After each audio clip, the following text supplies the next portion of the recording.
아멘, 아멘. 네, 오늘도 하나님께서 우리를 사랑하셔서 가장 좋은 자리로 불러주셨습니다. 오늘 이 시간 하나님을 예배하는 우리의 마음과 심령 가운데 다시 한번 하나님이 우리의 아버지시고 하나님이 우리를 얼마나 사랑하시고 우리를 얼마나 애타게 부르고 계시는지 우리가 이 시간 다시 한번 그것을 깨닫고 하나님 앞에 감사하는 시간이 되기를 소망합니다. 우리 서로 바라보면서 또 반갑게 인사하겠습니다. 잘 오셨습니다. 큰 은혜 받으시기 바랍니다.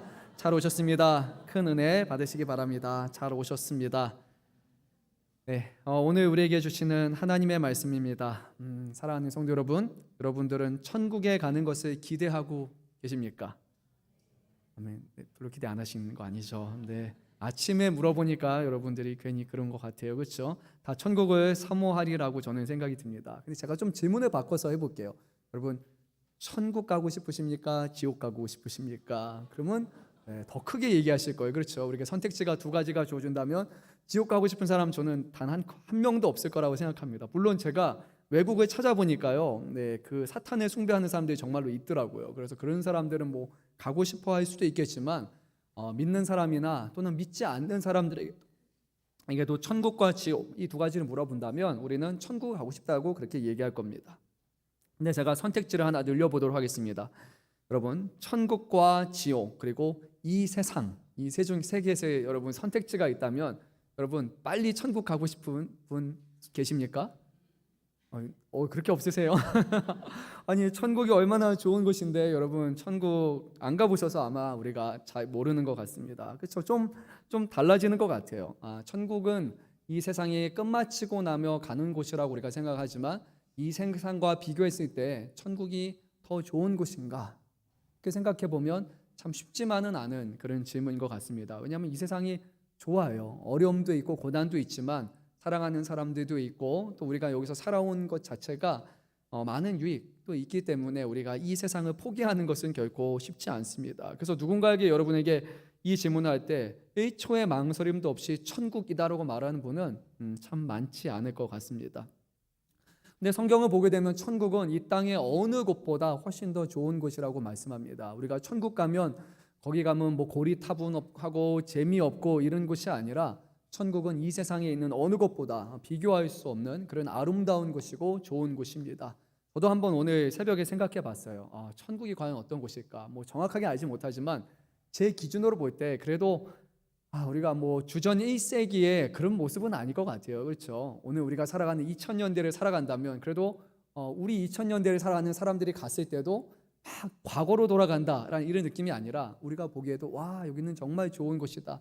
정말 아름다운 곳이다. 정말 흠모할 만한 곳이다라고 그런 생각이 저는 하지 않을까 생각합니다. 뭐 그 중에 이유 중에 하나가 최근에 제가 우리 이제 둘째 딸이야 데리고 같이 이제 애니메이션을 봤어요. 그 코코 맞나요? 그래서 이 멕시코 사람들이 1년에 한 번씩 죽은 자의 날이라고 해가지고 그래서 거기 이제 망령들을 이렇게 만나는 날이 있는데 거기에 비춰지는 4, 5세기의 모습을 보니까 너무 이쁜 거예요. 막 주택도 있고 집도 있는데 거기에 막 반짝반짝거리고 조명도 화려하고 그런 것을 보면서 천국이라는 곳이 재미없는 곳이 아니라 이 세상에 있는 것과 비교할 수 없는 아름다운 곳이라는 것이 알고 있던 거지만 다시 한번 그렇게 생각하는 시간이 됐습니다.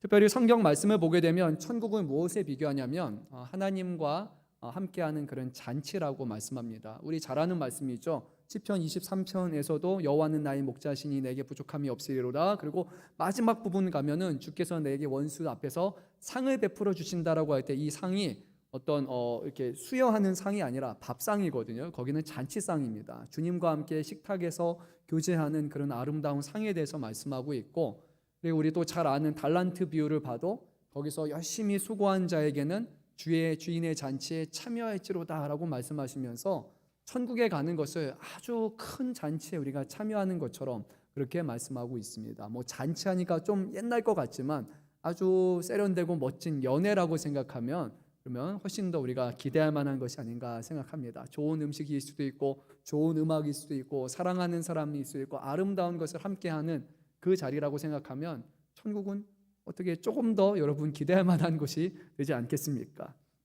근데 오늘 말씀 우리가 함께 묵상하면서요, 다시 한번 우리가 천국에 대해서 한번 생각했으면 좋겠습니다. 우리가 정말로 천국, 하나님의 나라를 사모하고 있는가? 그리고 우리가 이 천국에 들어갈 준비가 다 되어 있는가, 이 부분에 대해서 그냥 당연하지, 뭐 아니면 어쩔 수 없지라는 것이 아니라 주의 말씀에 비춰봐서 정말로 우리 자신을 한번 솔직하게 생각해 보는 시간이 되었으면 합니다.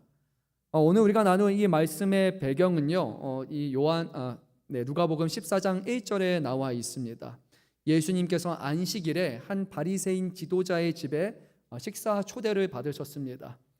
이 사람이 누군지 명확하게 알 수는 없지만 이 앞선 말씀을 잘 보게 되면 예수님과 이 바리새인 지도자와 나누는 그 대화와 그 뉘앙스를 보게 될 때 그 성질에 대해서 생각해 보게 되면 예수님과 좀 가까운 사람인 것 같습니다. 예수님이 막 책망하시거나 왜 그러냐라고 하는 게 아니라 소곤소곤 잘 말씀하시면서 이렇게 하는 게 좋다라는 그런 항상 긍정적인 말로 하고 계시기 때문입니다. 그래서 제 머릿속에 떠오르는 인물은 한 둘 정도 되는 것 같아요. 니고데모 또는 아리마대 요셉 정도가 되지 않을까 생각해 봅니다. 물론 오늘 말씀에서는 누구인지 정확하게 밝히고 있지는 않습니다. 하지만 그 사람이 바리새인이고 그 중에서도 지도자라고 말씀하심으로 상당히 높은 위치에 있는 사람이라는 것을 우리에게 말씀하고 있습니다. 이 바리새인 지도자가 연 잔치에 여러 사람들이 이제 초대받게 됩니다. 그리고 초대받는 사람들을 보니까 거기서 좀 상당히 우스운 그런 광경이 하나 벌어지게 되는데요. 온 사람들이 하나같이 가장 좋은 자리에 앉으려고 합니다. 우리가 그 자리를 상석이라고 그렇게 말하잖아요. 그래서 주인과 가까운 왼편 오른편 그 가까운 데 다 앉으려고 하는 거예요. 그래서 예수님이 이것을 보고 나서 그 사람들을 바라보면서 한 가지 비유로 말씀하셨습니다.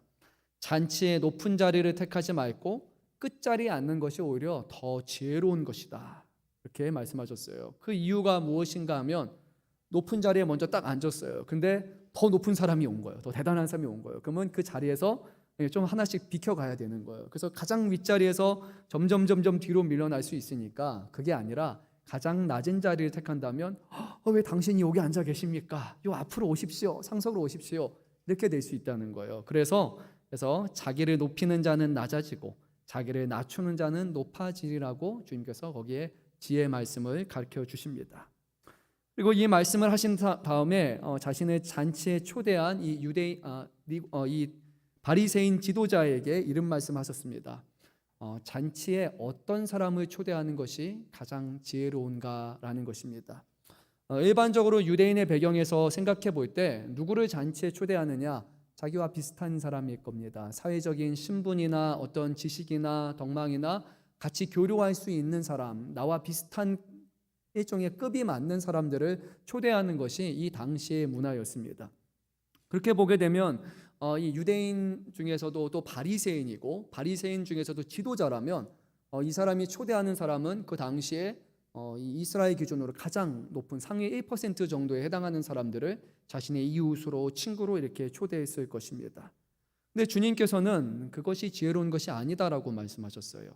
오히려 가까운 사람이나 부유한 사람이나 대단한 사람을 초대할 것이 아니라 가난한 사람을 초대하고 몸을 불편한 사람을 초대하는 것이 훨씬 더 지혜로운 것이다 라고 얘기를 하십니다. 아니 어떻게 이게 말이 됩니까? 우리가 봐도 좀 상식적으로 안 맞잖아요. 좀 나에게 도움이 될 사람, 좀 힘이 있는 사람을 초대하는 것이 훨씬 좋지 않습니까? 이것을 인맥을 형성하는 자리로 우리가 생각할 수도 있지 않습니까? 근데 예수님의 말씀인즉 그것이 아니었습니다.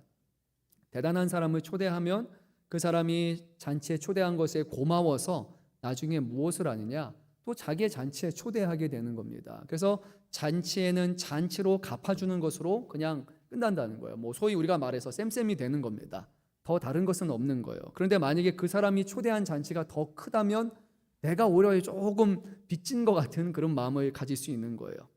근데 그게 아니라 가난한 사람들, 몸이 불편한 사람들, 잔치를 열 수 없는 사람들, 잔치에 초대받을 수 없는 사람들을 초대하게 된다면 그 사람들은 아무것도 갚아줄 수 없을 것이고 그들이 갚아줄 수 없는 것에 대해서 갚아줄 분이 계시니 바로 하나님께서 그것을 기억하시고 하나님의 잔치에서 이것을 갚아주실 것이다 라고 말씀하셨습니다. 그래서 결국 우리가 생각하는 인간적인 생각이 아니라 연약한 사람들, 가난한 사람은 헐벗은 사람들, 그 사람들에게 사랑을 베풀고 그 사람들을 가까운 곳으로 초청하는 것이 정말로 하나님을 믿는 사람들의 그런 모습이라는 것을 말씀해 주셨어요. 그리고 곁에서 이 소근거리는 말을 들었던 한 사람이 예수님께 이제 이렇게 말씀하면서 오늘 말씀의 비유가 시작이 됩니다. 예수님, 맞아요. 하나님 나라에서 떡을 먹는 사람은 참으로 복된 사람입니다 라고 이렇게 말합니다.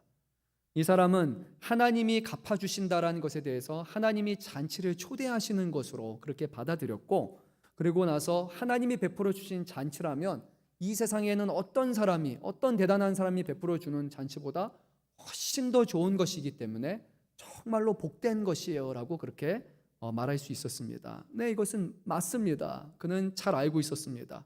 하나님이 베풀어 줄 잔치, 천국에 대한 기대와 소망을 가진 사람이었고, 그의 자세는 참으로 바람직하다고 할 수 있습니다. 이 사람은 예수님의 말씀을 잘 긍정적으로 받아들입니다. 예수님은 거기서 끝난 것이 아니라 이제 그 함께 나누었던 그 말씀을 잘 가지고 와서 그러면 천국에 가는 것 복된 것인데 과연 천국에 들어가기에 합당한 사람은 누구인가에 대해서 예수님은 가르침으로 베풀어 주십니다. 여러분, 누가 천국에 갈 수 있습니까? 우리가 너무나 많이 들었고 잘 아는 것은 이것이죠. 예수 그리스도를 우리의 주라 고백하고 시인하고 또 그분만이 우리의 죄의 문제들을 해결해 줄 수 있는 분이라는 것을 우리가 믿고, 또 하나님 앞에 우리의 죄, 우리의 모든 연약함을 다 고백하고 예수님을 믿고 그분을 따르고 신뢰하는 사람, 그 사람이 천국에 들어가기에 합당한 사람이라고 우리는 교회에서 설교나 또 여러 가지 통해서 우리는 들어봤을 것입니다. 하지만 오늘 예수님은요, 그런 말씀을 하신 것이 아닙니다. 그냥 어떤 신학적으로 얘기해서 예수를 믿으면 천국에 간다라는 그런 말씀보다는 그 중에서도, 그리고 모든 사람들 중에서도 정말로 천국에 들어갈 수 있는 사람에 대해서 말씀하시는데, 그것이 우리가 조금 더 귀 기울여서 오늘 여러분들이 들어야 할 말씀입니다. 왜냐하면 교회 다닌다고 해서 모든 사람이 자동적으로 천국에 들어가는 것은 아니기 때문이에요. 교회 안에서 저와 같이 목회자가 되었다고 해서 다 천국에 들어가는 것이 아니라, 교회에서 어떤 직분을 받았다고 해서 천국에 다 들어가는 것이 아니라, 하나님에 대한 지식을 많이 갖고 있다고 해서 천국에 들어가는 것이 아니다라고 오늘 예수님은 비유를 통해서 우리에게 말씀하고 계십니다. 그래서 오늘 말씀을 통해서 여러분들이 정말로 누가 천국에 들어갈 수 있는 사람인지에 대해서 한번 말씀을 통해서 좀 깨달았으면 좋겠습니다. 그리고 우리 모두가 천국에 들어갈 준비가 된 사람으로 그 천국을 사모하는 사람이 되기를 간절히 소망합니다. 오늘 말씀은 하나의 비유로 이어지고 있습니다. 우리 말씀 16절 17절 말씀을 읽도록 하겠습니다. 이르시되 어떤 사람이 큰 잔치를 베풀고 많은 사람을 청하였더니 잔치할 시각에 그 청하였던 자들의 종들 보내어 이르되 오소서 모든 것이 준비되었나이다 하매.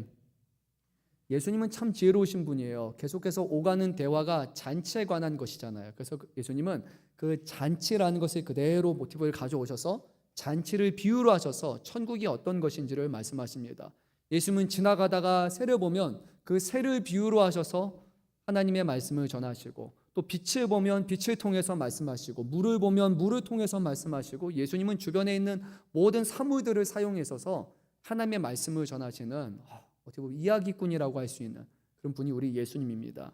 계속해서 오가는 잔치라는 것을 통해서 예수님이 지금 말씀하시는데요, 한 사람이 아주 큰 잔치를 베풀고자 했습니다. 이 잔치에 최대한 많은 사람들을 다 초청하는 것, 그렇게 하고자 했습니다. 이 사람은 자신이 가진 것을 다른 사람과 나눌 수 있는 사람, 베풀 수 있는 사람이기 때문에 인품이 있는 사람이고 또 자비한 사람이라고 우리는 그렇게 평가할 수 있습니다. 이 사람이 잔치를 열기로 하고, 그리고 잔치에 몇 명을 우리가 이제 초대할 것인가를 생각함에 있어서 자기가 생각한 사람들에게 이제 하인을 시켜가지고 초대장을 하나하나 이렇게 발부합니다. 이제 미국 같은 데나 이게 원래 프랑스에서 나온 건데요, 거기 보게 되면 초대장 뒤에 이렇게 딱 보게 되면 글씨로 이런 거 한번 보신 적 있을 겁니다. RSVP라고 이렇게 써 있는 게 있습니다. 뭐냐면 이제 쉽게 말하면 회신이에요. 내가 이 참석하겠습니다라고 하면 참석하겠다라고 이렇게 표현을 해줘야 됩니다. 그러면 몇 명 오는지를 계획하고 그것에 맞춰서 이 연회나 음식 같은 것을 하나하나 준비할 수 있는 게 이제 원래 유럽이나 서구권의 문화인데요. 중동의 문화도 그랬습니다. 예수님 당시에 그 문화를 보게 되면 잔치에 참여하는 사람의 숫자에 따라서 준비되는 음식이 좀 가짓수도 달라지고 종류도 달라진다고 합니다. 가령 숫자가 몇 명 안 되면 가금류라고 하는 이런 닭, 치킨 그런 것이 준비가 되고, 사람이 조금 더 많으면 양이 준비가 되고, 더 많으면 소와 같은 것, 이 사람의 숫자에 맞게 음식이 준비됩니다. 음식이 상당히 귀한 것이었고 버릴 수 없는 것이었기 때문에, 그래서 사람의 수에 맞춰서 음식을 다 준비합니다. 그래서 이 주인은요, 초청장을 막 발부했습니다. 사람들 오십시오, 오십시오. 그리고 다 온다고 말한 사람들을 고려해서 이제 그 정도의 그런 규모의 그런 잔치를 준비했습니다. 그리고 나서 이제 이 사람이 준비가 되어서 약속한 잔치날이 돼서 다시 한번 종을 보내가지고 초대받은 사람들에게 이제 음식이 다 준비되어 있습니다. 모든 게 다 차려졌으니까 이제 오십시오라고 그렇게 얘기를 합니다. 그런데 오늘 말씀을 보니까 아주 뜻밖의 일이 벌어지게 됩니다. 잔치에 참여하겠다라고 그렇게 다 회신했던 사람들이 하나같이 다 못 간다고 얘기하는 거예요. 다 핑계를 대면서 참여할 수 없습니다. 불참 의사를 그렇게 표하게 됩니다. 근데 이게 유대인의 배경을 보게 되면, 1세기 중동의 배경을 보게 되면, 자기가 참석했다고 했다가 마지막에 못하겠다고 말하는 것은요, 이것은 매우 무례한 행동입니다. 이 주인을 모욕하는 행동이고, 이것이 다른 사람에게 알려지게 되면 저 사람은 불명예스러운 사람이라고 사람들이 손깍질할 만큼 아주 무례한 행동입니다. 1세기 당시는 명예를 아주 중요하게 여기는 사회였고, 그리고 상호간의 신뢰를 중요하게 여기는 사회였기 때문에 이런 것은 그 당시에 상식적으로 일어날 수가 없는 겁니다.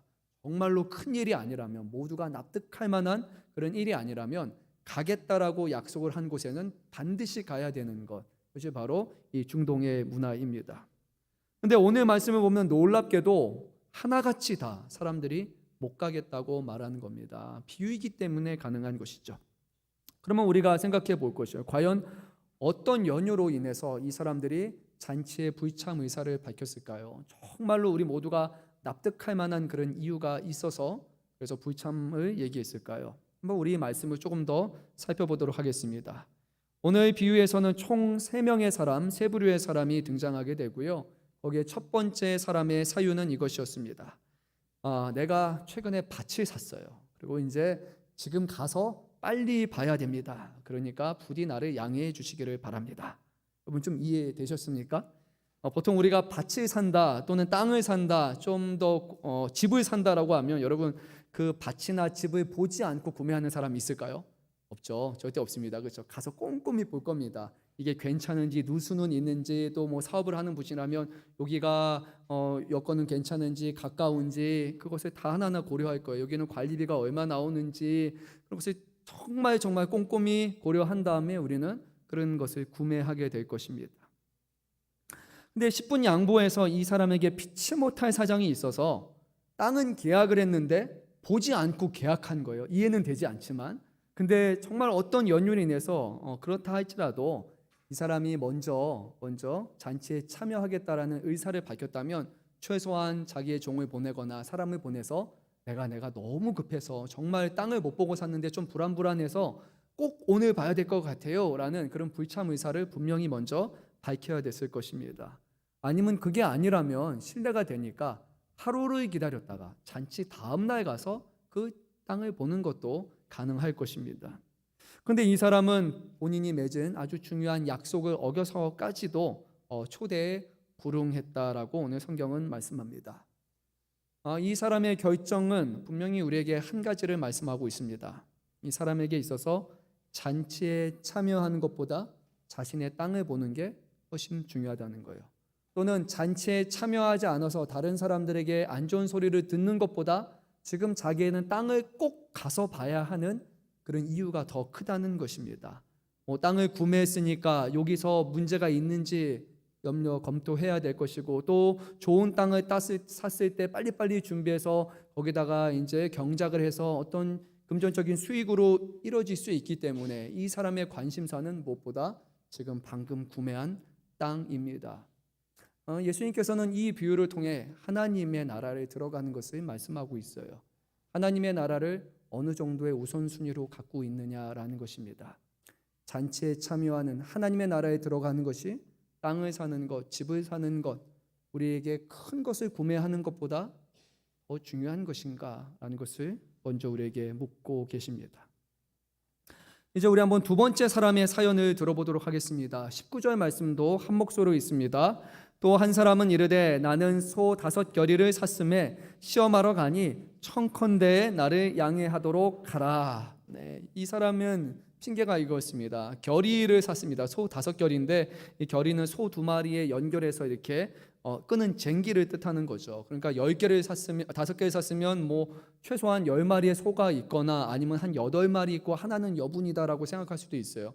그 정도의 소가 있다면 이 사람은 상당히 큰 규모의 밭을 이미 소유한 사람이라고 볼 수 있습니다.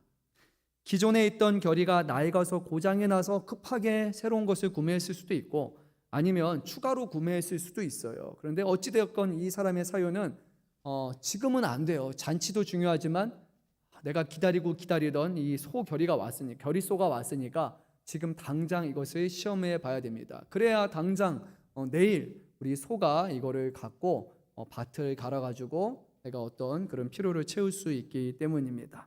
뭐 오늘 좀 현대적으로 생각해 보면 사업하시는 분이라고 생각하면 사업의 어떤 물품을 만들 때 제작하는 물품인데 이게 계속해서 기다렸어요. 해외에다 연락해서 했는데 시간이 늦어지고 해서 딱 도착한 거예요. 그럼 여러분들이 급하잖아요. 당장 이게 잘 작동하는가, 문제가 없는가, 이것을 통해서 어떤 것을 만들어낼 수 있는가, 그걸 지금 해야 되는 거예요. 그래서 이것을 내일로 미룰 수 없고 지금 당장 이 문제를 해결해야 되니까 그래서 죄송하지만 잔치는 못 가겠습니다라고 얘기하는 겁니다. 이게 뭐 사업하신 분들한테는 공감이 되겠지만 또 공감이 안 되신 분들에게는 이렇게 생각해 볼 수 있을 것 같아요.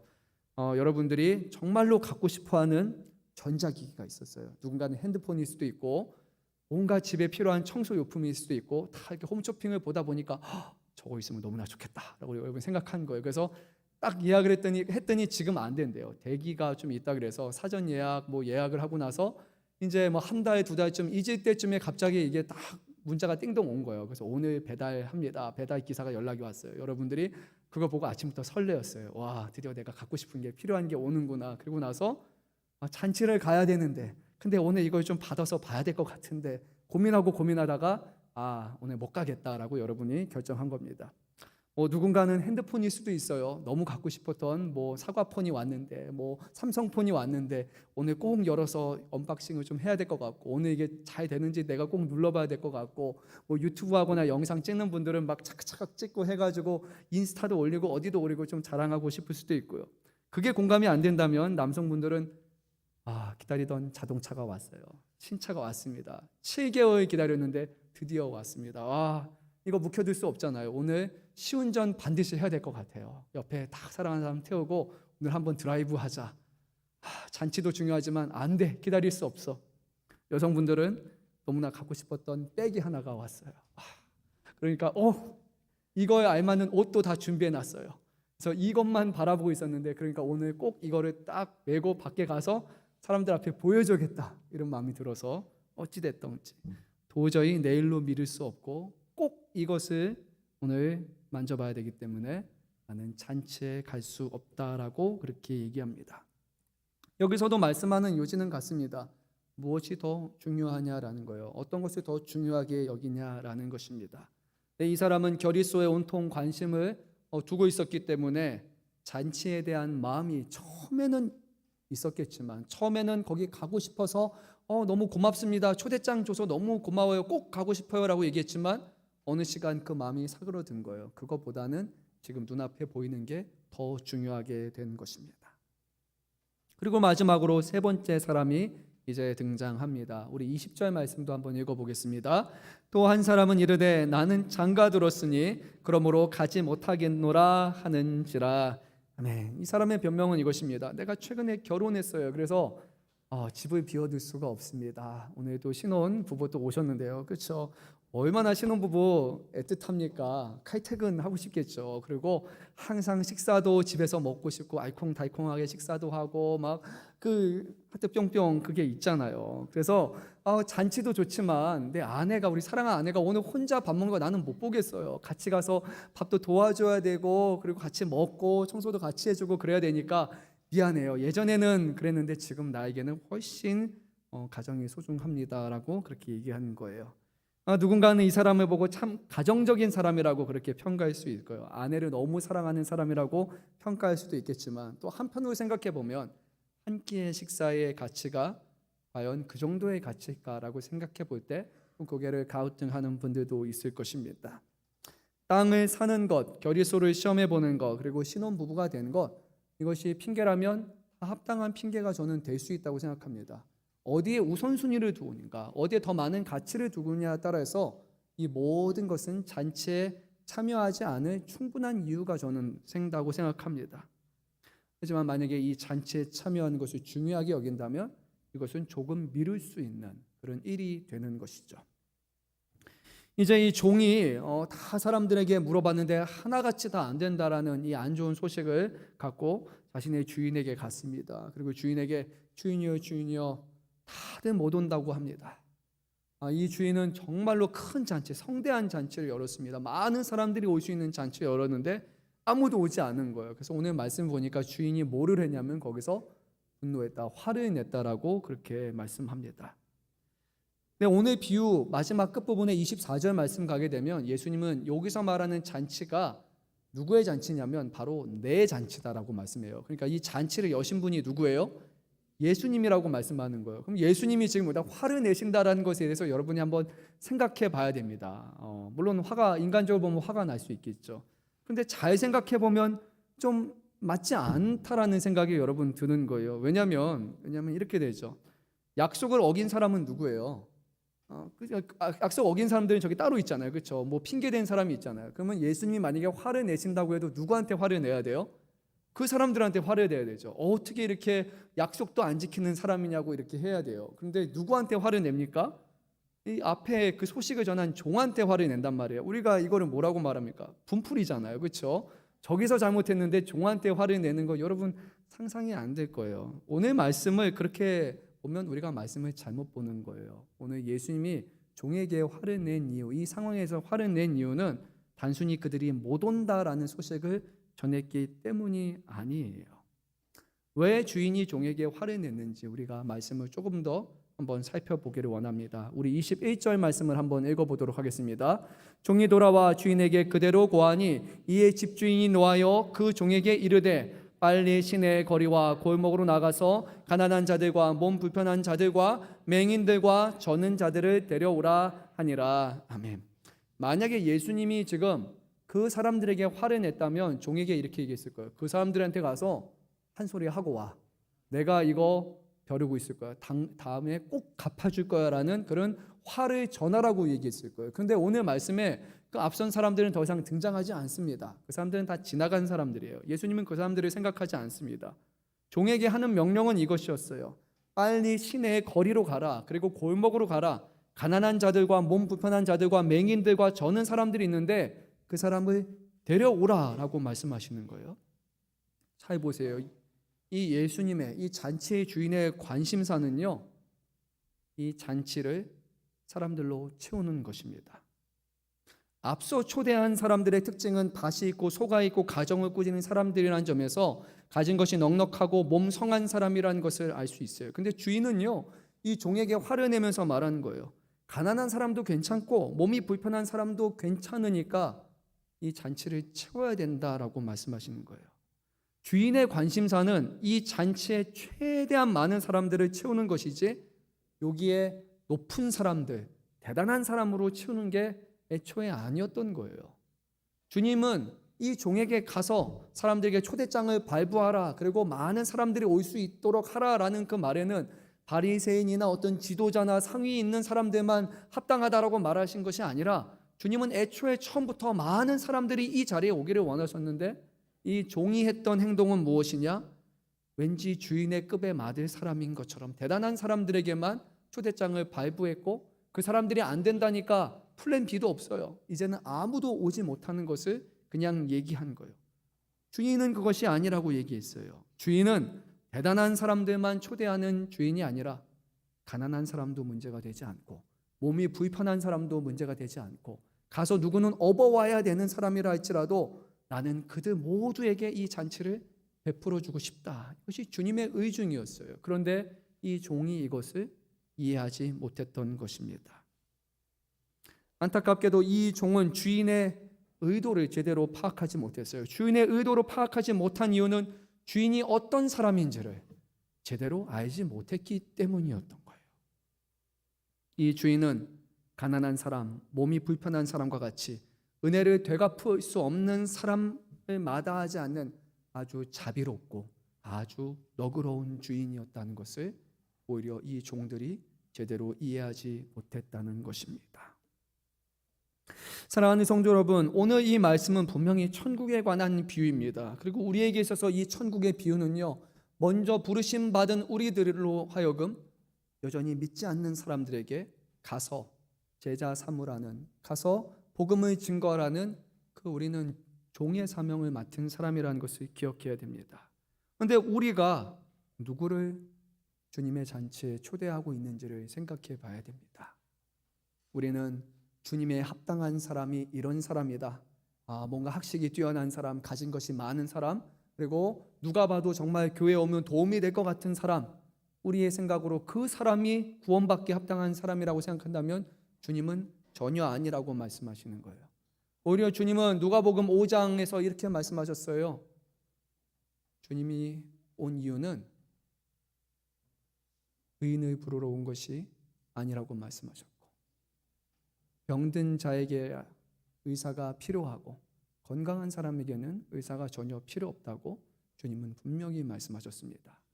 예수님이 오신 목적은 죄 많은 사람들, 자기의 죄를 깨달은 사람들, 하나님의 도우심을 필요하다고 여기는 사람들, 그리고 자비를 베풀어 주는 사람들에게 감사하는 사람들, 그런 사람들을 주님은 부르기 위해서 오셨다고 분명히 말씀하셨던 거예요.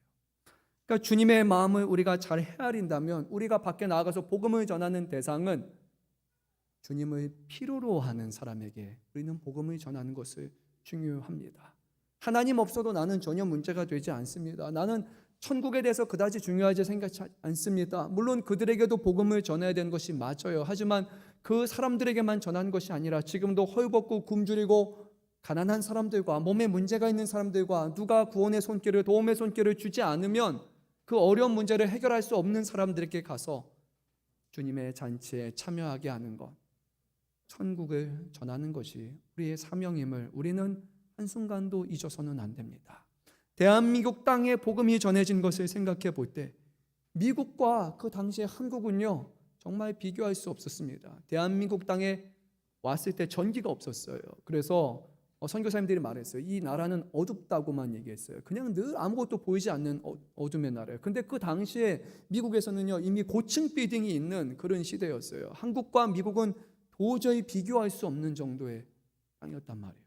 그런데 가난한 사람들, 정말로 하나님이 아니면 살아갈 수 없는 그 사람들을 긍휼히 여기는 마음을 가지고 100년 전에 선교사님들이 우리 한국 땅에 와서 헐벗은 사람들에게 먹을 것을 베풀어주고, 병든 자들을 위해서 의료시설을 만들고, 교육에 기회가 없는 사람들을 위해서, 여성들을 위해서 교육할 수 있는 공간을 만들어서 복음을 전했던 것입니다. 감사할 수 있는 사람들, 필요한 것이 있는 사람들에게 복음을 전하는 것, 그것이 우리 주님이 우리에게 요구하시는 것입니다. 지금도 많이 있습니다. 우리 길에 가면 한 끼 식사 문제 해결하지 못하는 사람도 있을 것이고, 마음이 괴로운 사람도 있을 것이고, 삶이 고달픈 사람들 우리 주변에 많습니다. 우리는 의로운 사람을 주님 앞에 인도하는 사람도 아니고, 우리는 건강한 사람을 주님 앞에 인도하는 사람이 아니라 주님을 필요로 하는 사람들에게 복음을 증거해서 그 사람들을 회복시키고 살리시는 그 주님의 능력과 그 주님의 은혜를 전하는 것이 우리의 사명이라는 것을 우리는 결코 한시도 잊어서는 안 됩니다. 이제 종이 사람들을 데리고 왔습니다. 근데 여전히 자리가 다 채워지지 않았어요. 얼마나 큰 잔치였던지 정말로 여기에는 아직도 빈자리가 많았습니다. 근데 주인은 그 정도면 됐어, 한 반쯤 찼으니까 그래 나름 수고했다라고 얘기하지 않으세요. 주인은요 아주 집요하세요. 여기에는 단 한 자리도 빈자리가 있으면 안 된다 라는 마음을 가지셨던 것 같아요. 주인이 이 종에게 말합니다. 이제는 요 길거리가 아니라, 여기 도시가 아니라 저 밖으로 가라, 길과 산 울타리가로 가라 라고 그리고 나서 사람을 강권하여 내 집으로 채우라라고 말씀하시는 거예요. 도시 바깥으로 나가라, 성 바깥으로 나가라는 그 말씀에서 사실상 누구든지 모든 사람들을 다 초대해서 부르라는 말이에요. 성읍에 사는 사람들과 성 바깥의 사람들의 삶은요, 비교할 수 없습니다. 그래도 성 안에 사는 가난한 사람이 성 바깥의 사람보다 훨씬 잘 살아요. 성 바깥에 있는 사람들은 사실상 어떤 보호도 받지 못하는 사람들이란 말이에요. 거기는 제대로 된 집도 공간도 없는 그런 곳에 사는 사람들이란 말이에요. 주님의 말씀은 신분, 출생 상관없다는 거예요. 사람이 보인다면 누구든지 가서 이 잔치에 다 초대하라라고 말씀하십니다. 그리고 이번에 주인은 이렇게 덧붙여 말씀하셨습니다. 강권하여 데려다가 내 집을 채우라라고 하셨습니다. 그래서 강권하다라는 말에 대한 오해가 우리에게 많이 있어 왔고요. 이것은 초대교회 좀 넘어선 우리 교부 시대 어거스틴 때부터 이 말에 대한 오해가 있어 왔기 때문에 아무나 끌고 오면 된다라는 정도로 이 말씀을 오해해서 실제로는 문제가 많이 생겼던 걸로 알고 있습니다. 하지만 이 강권하다라는 이 동일한 단어는 마태복음 14장 22절과 마가복음 6장 45절에서는 이렇게 사용돼요. 재촉하라라고 사용이 됩니다. 제가 한번 말씀을 읽어봅니다. 예수께서 즉시 제자들을 재촉하사 자기가 무리를 보내는 동안 배를 타고 앞서 건너편으로 가게 하시고 라는 거예요. 그래서 여기서 강권이라는 것은 오지 않겠다는 사람들을 억지로 초대 자리에 넣어가지고 아니면 그 사람들이 납치해서 여기에 있게 하라는 말씀이 결코 아니에요. 왜냐하면 잔치의 자리에 이런 사람을 데려오면 아무런 의미가 없어요. 오히려 이런 사람들이 오게 되면 잔치가 회방꾼이 되게 되고 잔치는 망하게 되는 거기 때문이에요. 그래서 여기서 말하는 강권이라는 것은 억지스럽게 사람을 끌고 오라는 그런 의미가 아닌 거예요. 오늘 본문의 문맥과 상황을 고려한다면 주인은 종에게 다른 사람들이 꼭 올 수 있도록 그 사람들에게 최대한 설득해서 와야 되는 이유를 잘 얘기해서 그 모든 사람들이 이 자리에 올 수 있도록 하라는 거예요. 이 잔치가 얼마나 좋은 잔치인지, 이 잔치에 무엇이 준비되어 있는지, 그리고 이 잔치를 여는 사람이 어떤 분인지 이 모든 것을 종은 자세히 하나하나 설명하면서 많은 사람들로 하여금 이 잔치에 오라라고 간청하고 강하게 권해서 그들을 설득시켜야 되는 겁니다. 그래서 그 모든 수가 채워지는 것, 그것이 바로 주인의 명령이었습니다. 그리고 누구든지 이 주인의 초대를 받아들이는 사람은 이 잔치에 참여할 자격이 주어짐을 성경은 우리에게 말씀합니다. 특별한 사람이어서 잔치에 초대되는 것이 아니라 잔치에 오라라는 그 부르심에 네라고 답하는 사람이 바로 이 잔치의 자리에 합당한 사람이 되는 것입니다. 아무리 대단한 사람도, 아무리 의롭다고 말하는 사람도 이 잔치에 아니요, 필요 없습니다라고 말하면 그 사람은 이 잔치에 들어갈 자격이 되지 않는 사람입니다. 이제 예수님은 비유를 끝마치면서 이렇게 말씀하셨습니다. 우리 24절 말씀 같이 읽도록 하겠습니다. 내가 너에게 말하노니 전에 청하였던 그 사람들은 하나도 내 잔치를 맛보지 못하리라 하였다 하시니라. 몇 명이나 참여하지 못한다고요? 하나도 내 잔치를 맛보지 못하리라 라고 말씀하셨습니다. 무엇을 우리에게 지금 말씀하고 계십니까? 이 처음부터 전했던 그 말씀을 보게 되면 한 사람이 이렇게 얘기했죠. 하나님의 잔치에 참여하는 자는 복되도다고 얘기했습니다. 바리새인의 잔치에 참여한 사람이 이 말을 했어요. 왜냐하면 이 잔치를 열 수 있는 사람은 바리새인 정도 되는 사람, 그렇게 어떻게 돈이 많거나 덕망이 많은 사람, 뭔가 능력이 있는 사람들이 잔치를 베풀 수 있는 사람이에요. 그러니까 이 말을 했던 바리새인들의 기준에서는 우리가 이 잔치에 참여할 수 있는 사람, 우리가 이 잔치를 베풀 수 있으니까 우리가 하나님의 잔치에 참여할 수 있는 사람이라고 그렇게 스스로 여기면서 얘기했던 것이에요. 그런데 예수님은 그게 아니라고 말씀하셨어요. 이 잔치에 참석할 만한 자격이 된다고 생각했던 그 사람들은 오히려 이 잔치에 참여하지 못할 것이라고 말씀하셨어요. 왜요? 그 이유는 삶이 너무 바빠서이기 때문인 것 같아요. 그리고 이 잔치를 소중하게 여기지 않기 때문이에요. 밭일이 더 중요하기 때문에 참여하지 못한다고 말해요. 소 결이 때문에 안 된다고 해요. 가정 때문에 안 된다고 해요. 가진 것이 많은 사람들, 관심을 둬야 될 것이 많은 사람들에게는 이 잔치를 참여하지 않을 수만 가지 이유가 있는 거예요. 이것 때문에 안 됩니다. 저것 때문에 안 됩니다. 저것 때문에 안 됩니다. 라고 얘기하는 거예요.